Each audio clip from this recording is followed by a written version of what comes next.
Good morning and welcome to another episode of Talking to Artists. So this is going to be a really interesting one because we're actually, I always screw this up. Talking to Artists is, as you know, is designed for not only for artists and wannabe artists, but also for art collectors that want to understand a little bit about what's going on behind the scenes. So this week we have Nora House from PI Fine Arts, and so she's going to talk about, as an artist, how do you actually approach galleries. What do you have to do? What's the right way to approach them? How to make sure the gallery is a right fit for your work? And from the other end, how do collectors now start to continue to build their collection in this time of COVID where a lot of the art shows are canceled, a lot of galleries have limited hours and they're by appointment only. But of course there's the whole influx of digital art galleries, and a lot of traditional art galleries now have a really robust online platform. So we're going to talk a little bit about that as well. And I'm going to just wait to see whether or not Nora has joined us yet. Yep, she's joined, so let me just invite her on to chat. Will be flawless, because it never is, but there's always hoping. Hey, oh, you're sideways. Oh, here, let me put you right back on. There we go. That's better. Here I am. I know. I did a whole half session because I was reading that you could do Instagram lives like you can with Facebook, so that they're kind of sideways, and then some people are like, you're sideways. It doesn't work. Yeah. Like, okay, here I am, right side Okay, excellent.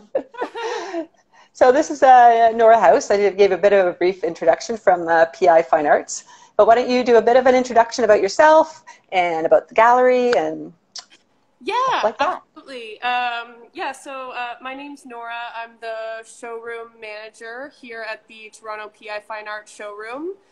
We're at and just to confirm, she's wearing a mask because she actually is in the gallery right now, so obviously very COVID safe protocols. Yes, I have a mask on. It's actually... Did we lose her? It has one of her paintings printed on the mask. I am in the showroom, so you'll see the space behind me if you're watching. If you're listening, I'm right in the space with all the action. You may see some people walking by. Cool.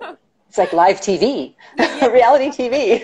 in the middle of the art action. That's right. So I work here in the showroom. We do custom framing, custom printing.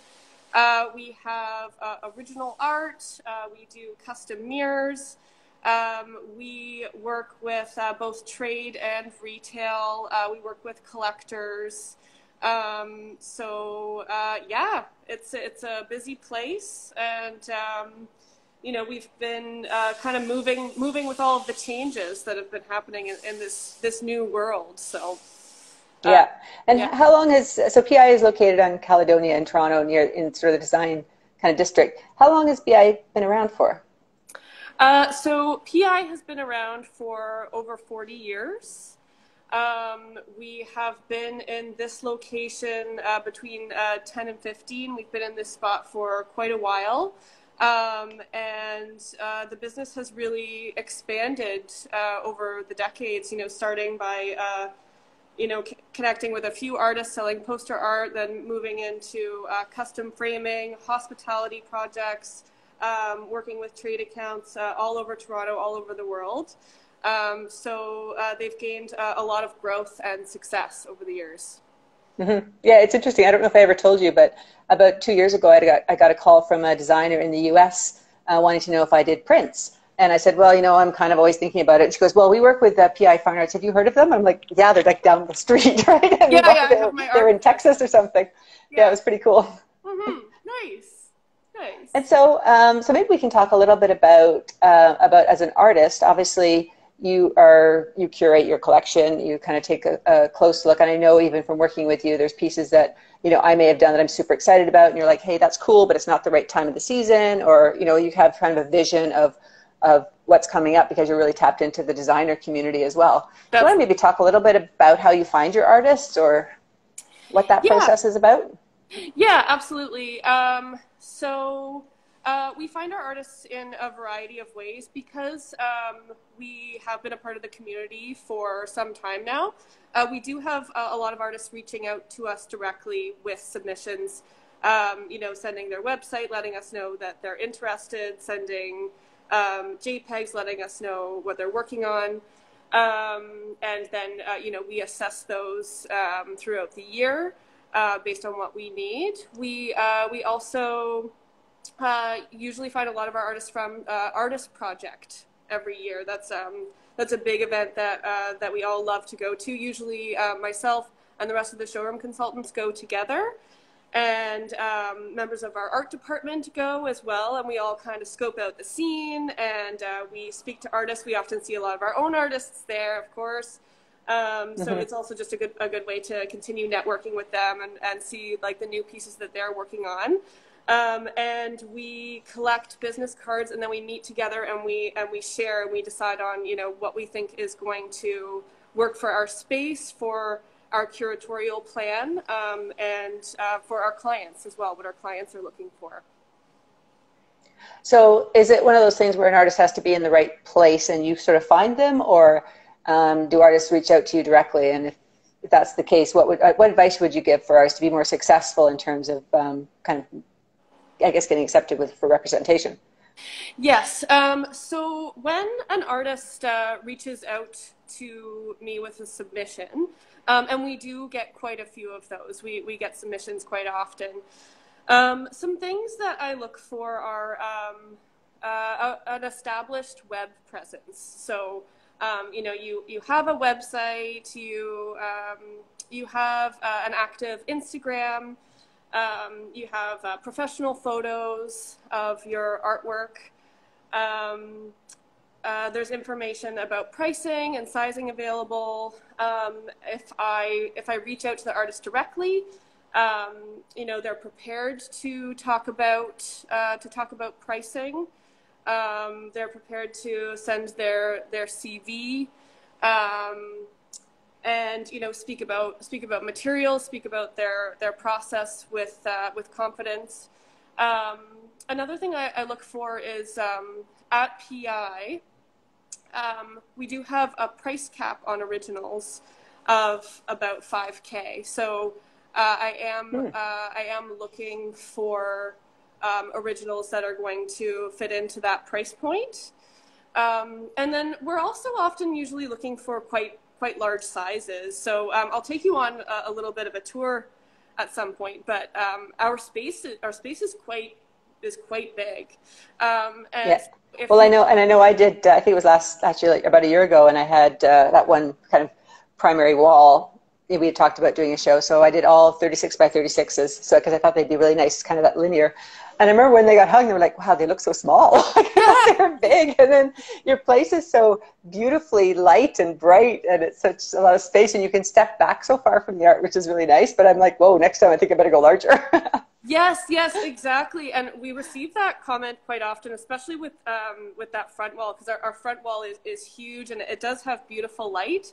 But it can be deceiving as far as the size, you know. And actually that can go the other way too, because someone can think, you know, when they look at a piece on the front wall, like, oh, like this size is perfect for my home, but then they get into their home and it seems huge, kind of thing. You know? Yeah, which is kind of the opposite of what I usually find, because I usually find people can actually put a larger piece of art in their space than they think they can. So you've done the reverse. Right, exactly. But yeah, so we are looking for larger sizes. So 60 by 40, 48 by 48, 40 by 40. That is usually kind of an ideal range. Yeah. Note to self, that's what I should be working on right now. That being said, we do have a little section of our original section in the space for minis, for mini originals. So like 6 by 6, 10 by 10, 12 by 12. And I do find that those have had some popularity as well, but it's kind of like someone needs to be specifically looking for that, needs to work for their space kind of thing. Mm-hmm. Yeah, so sizing is important, the pricing. And then for the subject matter, we do like to move with the seasons, so represent, you know, color palettes that are trending, that designers are asking about. We have clientele, that something that's really popular with our clientele is abstracts, you know, pops of color. Yeah. That's good for me. Yeah. So that's something that we're asked about really often. People often in their home have kind of you know, more of a neutral color palette, and then they want to bring the color in the artwork and in the accessories, and that's where they choose to bring that pop into the space. So color, abstracts, sizing, price point, and, you know, your work well represented on the web, having a good web presence. So I just got one quick question, because this is something that always gets talked about with artists, is, and especially now it's super critical, is whether or not artists, like you were talking about pricing and artists being kind of open disclosure with their pricing. So is your recommendation that artists should put pricing on their websites? Like, I know obviously the rule of thumb is that, you know, a piece of art is the same price no matter where you get it from, directly from the artist or from the gallery. And, right. You know, as an artist-gallery rep relationship, that's a partnership that, you know, you can't go rogue and change your pricing and undercut your gallery partners, which I think is also a critical part to that relationship, like understanding what the gallery does for their, you know, 50%, right? Like, there's a lot of work that goes into that. Yes. So the question I had is, because it always comes up, is whether or not should artists put pricing on their websites or should they not? Right. That's a really great question. And you definitely see both happening with a lot of consistency. I don't think that you have to have the pricing on your website, but I think it's important to be prepared to talk about it, and prepared to have that consistency in pricing that you were just talking about across the board. Right. I mean, for my purposes, from a curatorial point of view, I do like to see the pricing, because it makes my job easier, you know, of gathering the information faster, basically. Like, I love this artist, like, that's the size I need, that's the style I'm looking for, and yes. Does the price point fit with what I'm looking for, sort of thing? Exactly. So I guess, you know, it depends. It depends on what you're going for as an artist and what kind of gallery you're looking to participate in.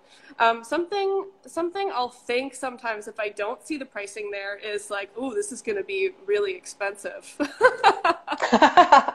So yes, you could do yourself a disfavor then.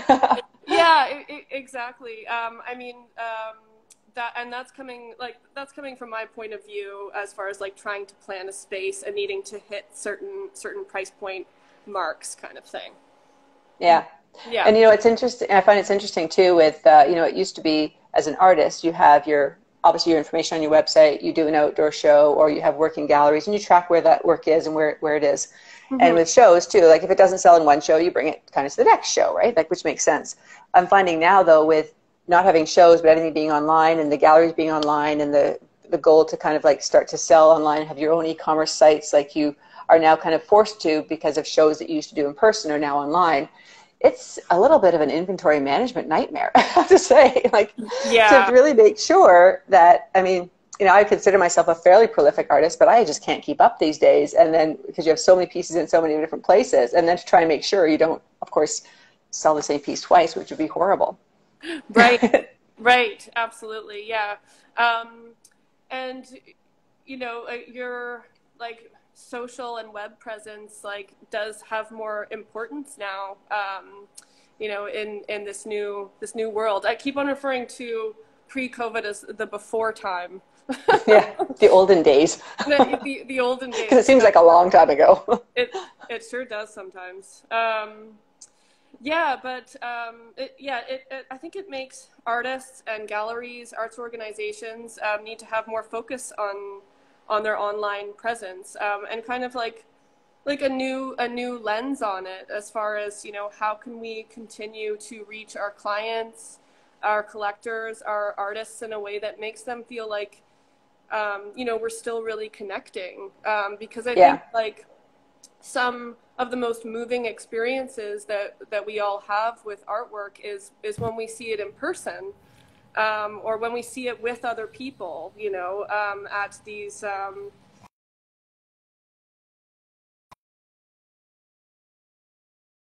to see the details in person, to see the texture. So that's, you know, created some new challenges. Sorry, my husband was phoning me. It's like, he knows I had this call from 11 to 12. Oh. Sorry about that. No problem. Sorry, continue, please. I'm sorry. Oh, no problem at all. I was just speaking to how, you know, the new world makes it so that it's harder to see artwork in person, which is so important as far as, you know, inspiring us to move forward with a purchase, and to, you know, to learn more about the process, to see the texture, to see the brush strokes, to be able to stand back from it, but then go up close, you know. Yeah, well, it's interesting, because I always find that one of my personal challenges for my work is that it doesn't, no matter how well and how professionally I have it photographed, it doesn't really show as well online as it does in real life.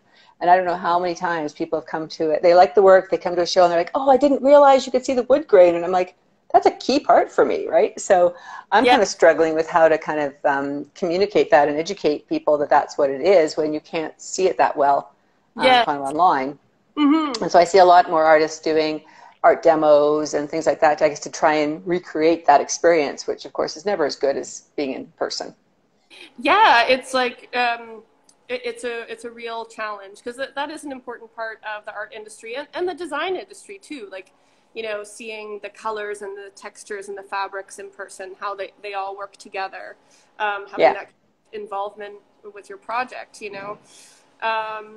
Something we have done, kind of along the lines of what you just said about demos and that kind of thing, to try to pivot in that space, is by including more videos of our space and of the artwork on our Instagram and on our website. So on our Instagram, you know, we're trying to have more videos where, like, we go up close to the print or the artwork and go around the edges. You know, have like a shot of the piece, and then have, you know, detail shots of the piece, just to kind of, you know, shorten that distance between us and the client. Well, and putting it in a situation too, because I mean, the other thing is, if you just see a square picture on Instagram, it's kind of hard to get a sense of the scale. You know, and even though you say it's 36 by 36, I think people still have a bit of a challenge kind of taking that and visualizing that in their space versus, you know, some artists hold their art and some artists will put it into a room setting or whatever, which I think must help collectors to kind of just visualize it in their space a little bit. Yes, absolutely. Absolutely. Another thing I often recommend, as far as imagining the size of something, is to put the size you're considering up on the wall with green tape. And even just, you know, leave it up for an hour, come in and out of the room, see how it's feeling balanced on the wall. Yeah, well, and what I do, which I'm sure you guys do as well, is I will ask clients to take green tape and put a 12-inch by 12-inch square on their space, and then I can use Photoshop to superimpose pieces that they like in different sizes, and that helps a lot, because there was one I did recently, and she was pretty sure she wanted, you know, like I think it was a 24 by 48 in this really large hall, and I'm like, it's going to kind of die. Like, you're spending money on a piece of art you're not really going to see, because it's not really the size for the space, right? Right. So. Right. And by seeing it visually, it was very obvious. I didn't have to say anything. It was obvious to them too. That was kind of like, okay, yeah, that's not the right size. It's not going to have the impact that we're looking for. Yes, absolutely. It can be hard to imagine sometimes without seeing it. Yeah. Well, and I even find that fact even when clients and art lovers come to things like the Artist Project or especially the outdoor art shows, where you're kind of also dealing with, because of the nature of being outside, some of the pieces aren't straight and the wind is going, and you also have a lot, excuse me, you have a lot in the booth at the same time, and I got a lot of color. Sorry, excuse me. I don't have COVID. Okay. Um, but, there's a lot there. There's a lot of energy. And I said, it's hard to isolate one picture or one painting when you've got so many else around them too, which is, kind of a challenge within an indoor space, which is nice when you can go into some place like PI because you've got that white walls and you can isolate one piece from all the others a little more easily. Yes, absolutely. Like you can really see it. And same kind of thing with being able to stand far back from it that you've mentioned, like you can take it in more, I think. Yeah. Mm-hmm. Well, and I just wanted to mention one more thing too, because I do think it's really, it's really important to, I know artists who are very much, like I'm very much gallery focused. I have good relationships with my galleries. I really treasure those relationships. That said, I also sell independently because these day and age you kind of have to. But I know other artists who are not, they choose to go purely the independent route. Mm-hmm. And I think that it's important as an artist with gallery representation to help also you guys promote the gallery and promote the work that's in your gallery. And on my website, if a piece is only available through PI or Mountain Galleries or whatever, then I always tag that so that's where people know where to go. Mm-hmm. So I think those are other things that I feel like artists can do to help support that relationship. It's kind of like a marriage, if one person's carrying all the weight, it doesn't work very long, It has to be a balance. Absolutely. And we might as well grow awareness and use both of our contacts to help each other. To bring collectors who are interested in your work, to other places where they can find it or similar artwork. Yeah. Mm-hmm. The other thing I want to talk about, which I think is kind of really interesting with PI, is because my sister is represented with PI as well, Helen Upsall, but she works in the prints area. And I remember it was interesting because we were going through the prints catalog, and there's, of course, a lot of really beautiful work. And she's like, I don't see my work there. Like, maybe I forgot to send a JPEG, maybe something went wrong. And then we met with the print team there. And it was interesting to me that you kind of take it and you color balance a little bit based on what the current trends are and what designers are looking for. So, and her contract did say that you could do that, so it wasn't anything above, different than what she was expecting, but it was kind of interesting to see, I think from an artist's point of view, how the work is modified for a design kind of client, which is different from someone who's looking for original art. Yes, absolutely. Often when a designer comes in looking for art, working on a project, they already have a lot of their decisions in place as far as color selection, fabric selection, what they're looking for in a piece of art, what they want it to bring to the room as far as a feeling, a style, a pop of color. So because of that, the customizations in color that are available through prints are really appealing to them, because it means that they can take something and then have it suited to exactly what they already know they need. So they want to have like a little bit of a blush color, or they're looking for a certain size, a certain feeling. And that way they can take something and make it exactly what's needed. Whereas I think with original art, of course it is what it is. Like this is the piece, this is the size, and this is what you're going for. But it's a little bit more like you see something and you fall in love with exactly that. And it's a different relationship. Yeah, there's I like maybe like more emotion involved in the purchase, in the process. Mm-hmm. Mm-hmm. Yeah, and I think that it's kind of it's always interesting, and I think again you have to as an artist let go a little bit of the control of your piece if you choose to go that direction. I know some people choose not to do prints, and I'm on the fence just because I haven't really actually got my shit together to actually do it, I think, more than anything.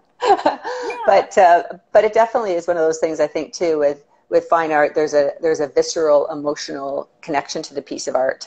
And I even find this with some people who want fine art, and when I talk to them, I realize, no, you want decor for your house. You want something that's going to match. And there's nothing wrong with, the reality is matching an piece of art to some of your color palette, because it's probably already a color palette you have. Mm-hmm. But I remember doing this one thing. He's like, I just want 10 pieces. And it's like, we've been working on this for 2 weeks. It's taking too long. I just want it done. And it's just like, it was a huge light bulb for me, because I'm like, he's not an art collector. he just wants his house Yes. decorated. Like, it doesn't really matter if it's fine art or if it's prints, from Walmart. But the reality, of course, is he had a nice house, so he didn't want prints. But it was just a very interesting insight for me to kind of understand who your buyer is and what they're looking for. And as an artist, are you okay with that? Yeah, absolutely. And sometimes artists, like if they decide to go with the print route, they choose a certain, certain collections to do that with, and then they reserve some other collections for original art only, Right. to kind of like separate those things for themselves. Yeah, that makes a lot of sense.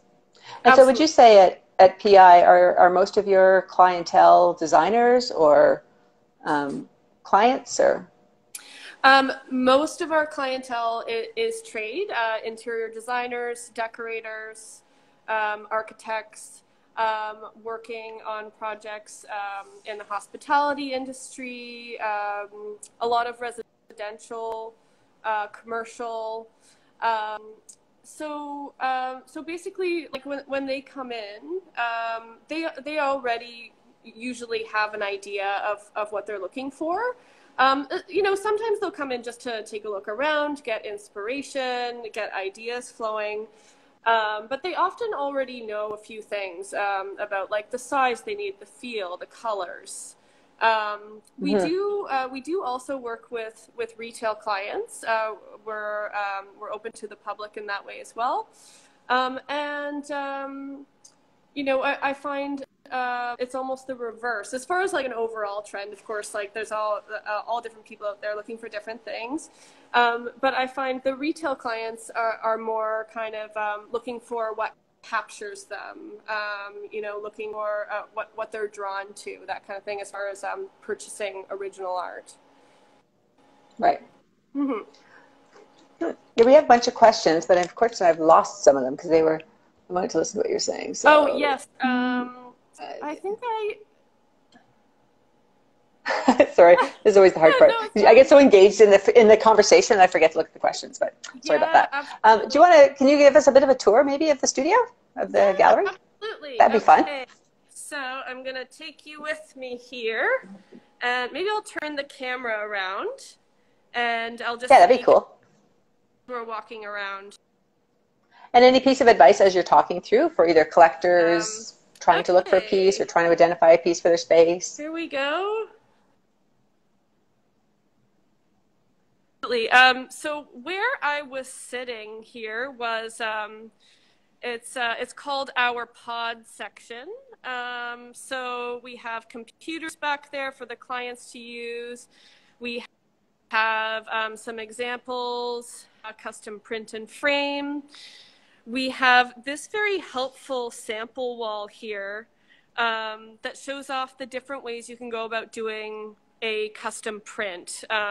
So we had been talking about, artists who specifically go the print route, and how there's lots of ways you can customize from there. So at PI, you can print on paper, on canvas, metal, wood, and this kind of shows off the different ways you can do that and the look it's going to give. So this is a print on our matte paper, which has a smoother finish. This one below is a print on watercolor paper, which has a little bit more texture to it. You can do this deckled edge on it that you're seeing there. Or you can do something more alternative, like doing a print on metal.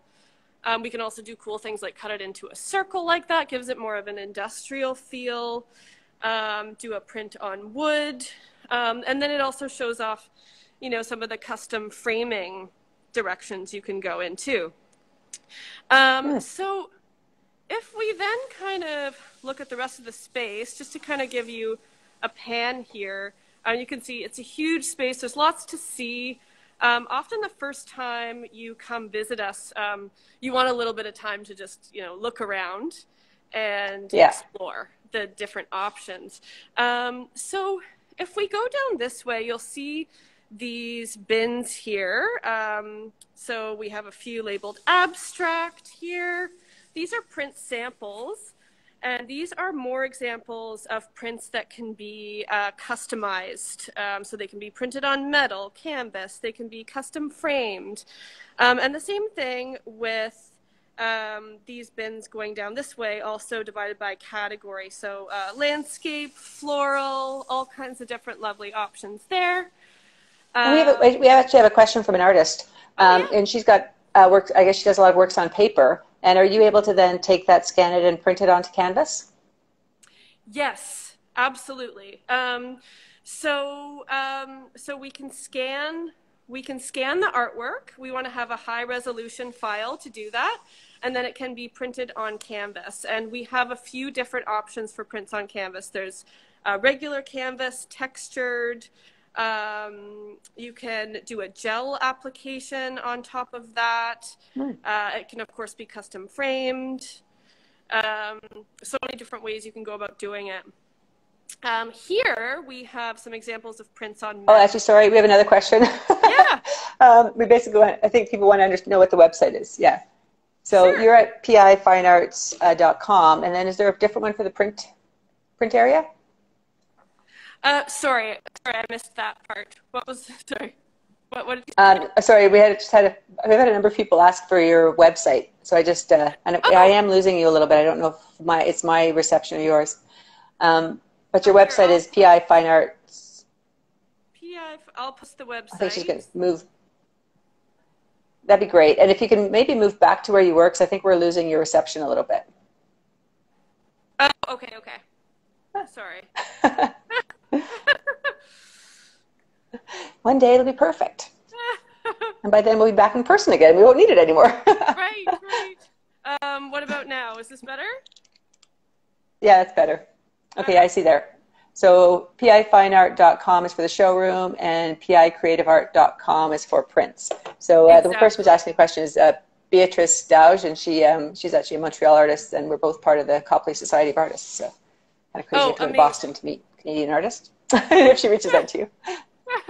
Sorry about that. Didn't mean to sidetrack you. Oh my gosh, no worries at all. I want to. And how big can you print these pieces? So we can go quite big. There's almost no limit. So for prints on paper, you can do a 50 by 50. You can do a 60 by 60. Prints on canvas, same kind of thing. You can also bring the size out with the framing to do by bringing the matting out, or choosing a frame that has more width. So you can go quite oversized. So down this middle section, we have more examples of these are prints on paper that have been custom framed. Lots of different framing options. I have a good example of a print on canvas over here, because we just had that question about print on canvas. So here's an example of a print on canvas in a black floater frame. And you can see the details here. These are... Oh yeah, that's cool. Yeah, absolutely. So that's a print on our regular canvas. And the frame is hiding it a bit there, but you can on the sides if you wanted to go. I think we're losing you. I think you might have to go more to the front of the gallery.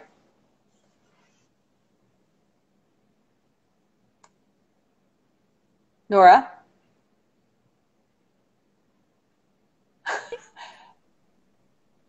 Are you losing Nora? me? Yeah, I think we're losing you a little bit. Yeah. One of the things I would love you to show is one of the things I think is really cool as an artist who shows at PI is when you get your own little niche where you kind of have a little, I don't know if it's like maybe 10 by 5 or something like that for certain artists, which I think is also a really great way to showcase. Absolutely. Okay, here I'll show those. Hopefully I don't lose you again. I hope not. Okay, so here is a vignette. Here's a vignette where we're featuring one of our original artists. So this is Darlene Koo, same artist whose mask I'm wearing. So she has this beautiful piece in a circular shape, which is really cool to see. We've had a lot of comments about this piece, and it's in this beautiful little vignette here. I'll show you another one. This is our originals section. Here we have a beautiful artist named Brienne Burnell, who some of you might know, featured here on this wall, and then on the back wall there as well. And when we are featuring our artists, we always have a bio of them represented.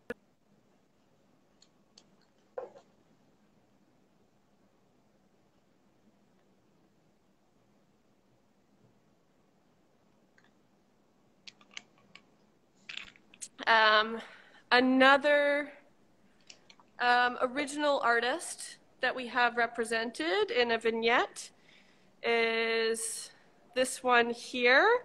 So this is Stephanie Fehrenbach. She's a beautiful abstract floral painter. And then we have this in a vignette with some gold mirrors, tabletop pieces. Kind of helps you imagine it in a space. Yeah. Really beautiful details on that. Oh, it's lovely. So what I'm seeing is kind of there's quite a almost something for everybody, really. Yeah, absolutely. From a collector's point of view, and also from an artist looking to potentially approach you point of view. Absolutely, yes. And one more print question. So I think people are really interested in prints. Yeah. Will you do kind of like a one-off print for a specific client? Yes, absolutely. So if we are doing a one-off print for a client, what we need is the high-res file sent to us so we can make sure that the quality is going to be exactly what you need for the size you need. And then we can print on any of those substrates I mentioned. And so do you... and do you, Sorry, do you actually scan the prints? Like, do you scan, like if I brought in an original painting, do you scan it? Is that part of what you would do and then print them? Or are you looking for us to provide?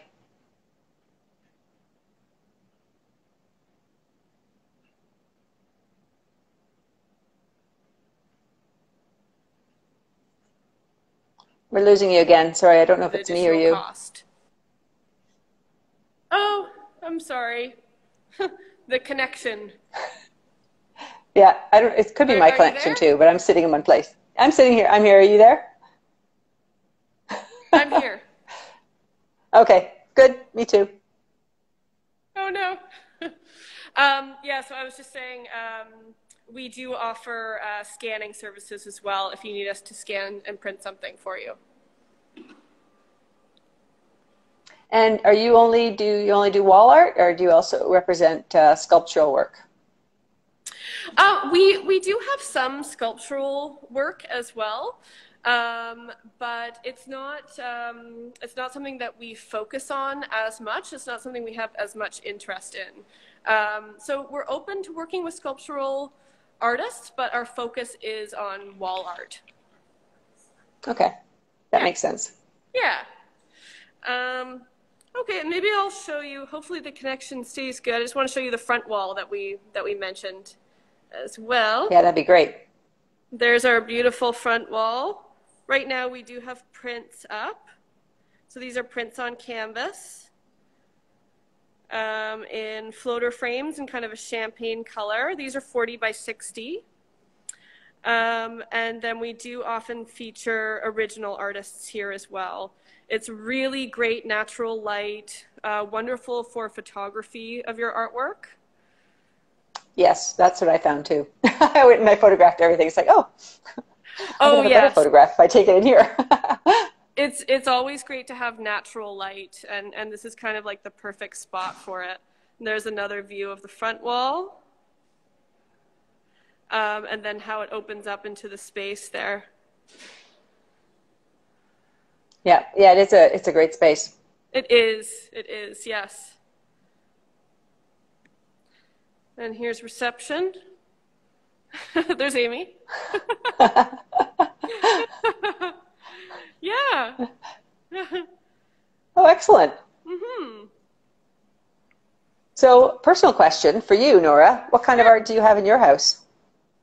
Oh, I have actually started collecting from local artists. I've been collecting some pieces for the last, I'd say 3 to 5 years.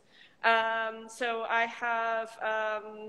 have some pieces by friends of abstract pieces, kind of like unusual portrait work that has kind of a surreal edge to it.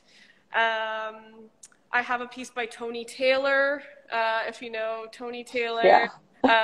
Kind of, for those who don't know, like, you know, playful political winks kind of thing. Small pieces on wood. Yeah, I like stuff that has a little bit of humor to it, a little bit of an edge. I also I love custom framing my pieces. You know, working here at PI where we do a lot of custom framing, it's just an art form that I absolutely fell in love with, and I saw from learning more about it how it can really elevate a piece of art, and how you can then appreciate it more too, because often if we just have our prints on paper and we don't go the extra step to frame or mount them, then we don't get to appreciate them the way I think really want to. So yeah, they sit in a drawer for 20 years with the intention of framing them. Yeah. Exactly. We've had so many appointments where, you know, someone brings in some prints that they haven't even looked at that are in a roll for 10 years, and you know, Guilty. Yeah, and then, you know, the amount you frame them, then you're like, oh wow, I can actually look at it now. Yeah. Well, and I have some specific pieces I can remember, because when you travel and you buy art, obviously it makes more sense to buy works on paper and they're rolled and stuff like that. And it just, I'm thinking of them now, and even if I got them framed, I don't actually know if I have room for them now, because they're pretty big pieces, right? So Right. Yeah, it's like you almost need to rotate them in your home the way you would in a gallery, like seasonally, kind of thing. You know, you switch out the living room piece for the winter one. Yeah. I like that conceptually, but living in a house in Toronto, I don't have enough storage to put those extra pieces in. So if I have it, it's on the wall. It stays on the wall. Fair enough. Yeah. So are there any other tips that maybe you can give to collectors? Like, I think, again, one of the classic questions I get asked, because sometimes I'm forced to hang my own work, which I don't love doing because I'm always terrified I'm going to damage a client's walls, is things like height. Like, what's the preferred height to hang art? Oh, that's a really great question. I find that people often hang their artwork too high on the wall. A good reference to go off of is if you're hanging above a couch, which very often we have people looking for a piece for above their couch, is to go about 3 to 5 inches above the couch. Sorry, how many? You cut out a bit. Oh, sorry. It's to go about 3 to 5 inches above the couch, and that often is it's lower than what people expect. But that is often what looks more balanced. If you start to go too high, then you're not able to appreciate it as much. And another kind of general guideline that I go by is your eye line when you're standing. You want your eye line to kind of meet about the center of the artwork when you're standing up. Yeah. We just, I have to tell you a funny story, because that's what I told my son. So he was hanging pictures in their new apartment in Vancouver, right? And we're like, oh my God, Mitchell, those paintings are way too high. He goes, no, they make sense to me. I'm like, yeah, but you're 6'5". You know, that's the center of eye line for you at 6'5" is really way too high for the average person. So I guess it depends on how tall you are in terms of where the center point of your eye is and who else is living in the house. Right, you need to go with someone who's maybe like about 5'10". Yeah, exactly. Yeah. Okay, well, I think this has been really great, really informative. So I think we kind of hopefully covered off for collectors how they can kind of engage with PI, and some tips on how to build your art collection, and how to hang it, and what to look for, and how to frame it. And for artists as well interested in potentially moving into the area of prints, but also for artists like me, who you only represent me for fine art. Mm-hmm. And there's obviously kind of a place for that too. So, absolutely. Is there anything else you want to say that we forgot to mention? No, I mean, we covered so much. I just really appreciate coming on to talk to you today about all this art stuff. Well, thank you for your candor and all your information. Some of that stuff is kind of hard to try and find information these days, although there seems like we're always surrounded by information. But mm-hmm. It's been really great talking to you, Nora. Thank you. Thank you so much. And I will hopefully pop in soon and deliver some more work. Yeah, I hope to see you soon. Okay. Sounds great. Thank you so much. Thank you. Okay. Bye. All right. Bye-bye.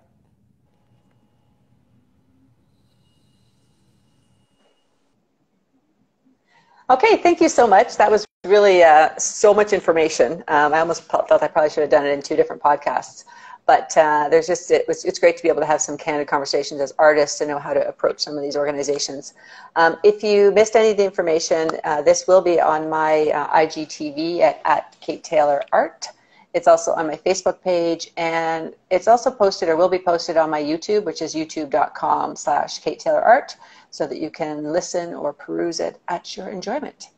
Next week we have Artists in Canada, which is an organization that helps to elevate Canadian artists and helps put a focus on Canadian artists. So I hope you will join me for that. And thank you so much for your time today. And we will see you a week from today. Same bat place, same bat channel.